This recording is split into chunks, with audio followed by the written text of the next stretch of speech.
एक बुजुर्ग फरमाते ने कि मैं जवानी दे अयाम सन और मैं दीन तो बड़ा दूर सा, दौलत बड़ी सी, 4 मुरब्बे जमीन दा मालिक सा।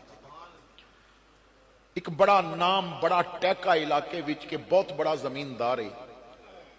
कहते ने मेरे घर ना सब कुछ है सी, औलाद नहीं सी। आपने दूसरी शादी कराई, तीसरी कराई, मगर औलाद ना हुई।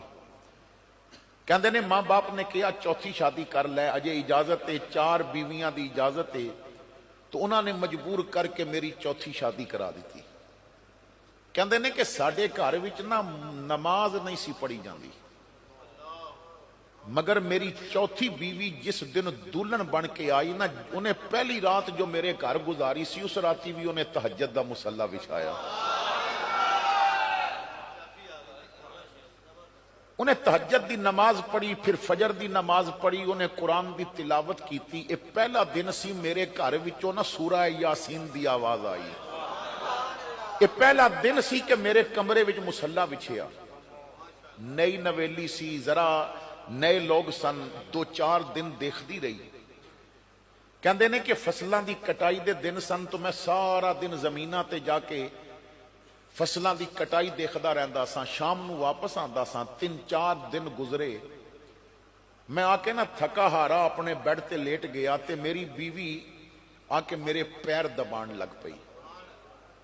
ते दबानिया दबानिया कहती है इजाजत होवे ते गल करा। मैं क्या कर?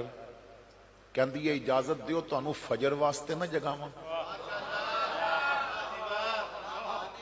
उलमा तशरीफ फरमा ने, मेरे आका फरमाते ने, हुजूर दी हदीस है, हुजूर फरमाते ने बड़ा खुशकिस्मत वो मर्द है जिन्हों नमाज वास्ते बीवी उठाए। आका फरमाते ने बड़ी बख्तां वाली औरत है कि जिन्हों नमाज वास्ते खामद उठाए।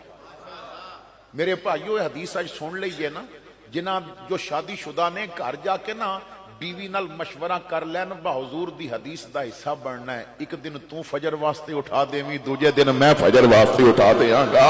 असी हुजूर दी हदीस दा हिस्सा बन जावांगे। तो उन्हें कहा मैं फजर वास्ते ना उठावां। तो मैं हस के कहा तू पढ़ दी है ना, यही काफी है। उन्हें आखिया जी मैं ते तां कह रही सा, एक बारी फजर दे मुसल्ले ते खलो के वेखो, तुहानू दुनिया दे मजे भुल जाणगे।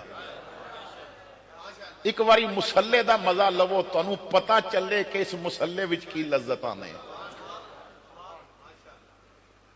कहंदे ने कि मैं उन्होंने आखिया बस तेरे नाल शादी कीती है औलाद वास्ते, 3 बीवियां मेरे कोल है ने, बीवी बन